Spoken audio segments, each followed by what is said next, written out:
नमस्कार शेतकरी बांधवांनो. एक खरं सांगू, तुम्हाला तुमचे हक्काचे पैसे का मिळत नव्हते यामागचं कारण ऐकून तुम्हालाही नक्कीच धक्का बसेल. नमो शेतकरी महासन्मान निधी योजनेचे 8वा आणि 9वा हप्ता अडकून पडलेत, बरोबर? आपण वाट बघून पार थकून गेलो.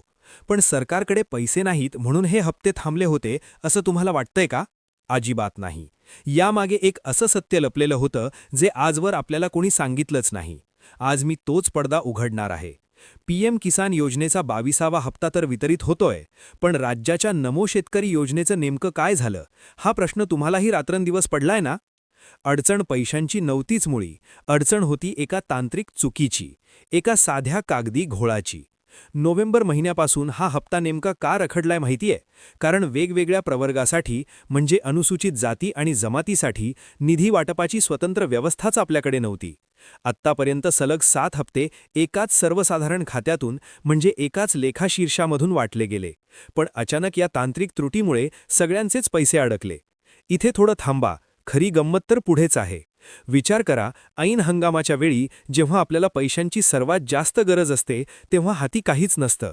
आपण बँकेत चक्रा मारतो, यादीत नाव चेक करतो, पण खात्यात पैसे काही जमा होत नाहीत. एका साध्या कागदी नियमामुळे लाखो शेतकऱ्यांची एवढी मोठी अडवणूक झाली. आपल्या घामाचा दाम आपल्यालाच मिळण्यासाठी एवढी मोठी प्रतीक्षा का करावी लागावी? हा संताप तुमच्या मनातही नक्कीच असेल. पण एक मिनिट, आता अजिबात टेन्शन घेऊ नका, कारण एक खूप मोठी गुड न्यूज आहे.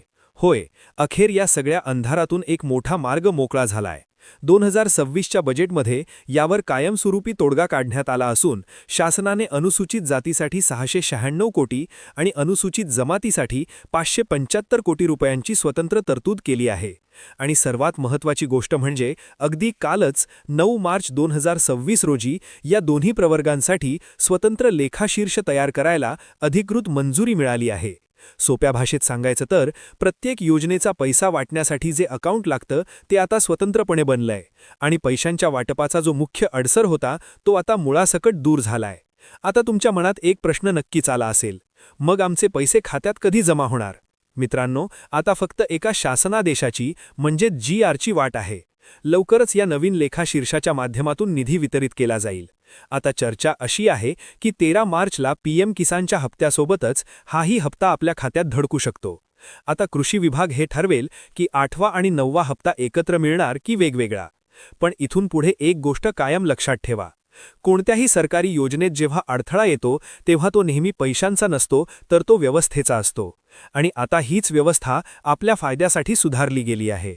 तर शेतकरी मित्रांनो, महत्त्वाची अडचण दूर झालीये आणि हप्ता वितरणाचा मार्ग आता पूर्णपणे मोकळा झालाय. 13 मार्चच्या तारखेवर आणि कृषी विभागाच्या पुढच्या निर्णयावर आपली बारीक नजर असणारच आहे. जशी नवीन अपडेट येईल तशी पहिली माहिती मी तुमच्यापर्यंत पोहोचवेन. त्यासाठी आत्ताच आपल्या चॅनलला सबस्क्राईब करा आणि ही अत्यंत महत्त्वाची माहिती आपल्या प्रत्येक शेतकरी ग्रुपवर शेअर नक्की करा, कारण योग्य माहिती असणं हीच आपली खरी ताकद आहे. चला तर मग भेटूया पुढच्या व्हिडिओमध्ये.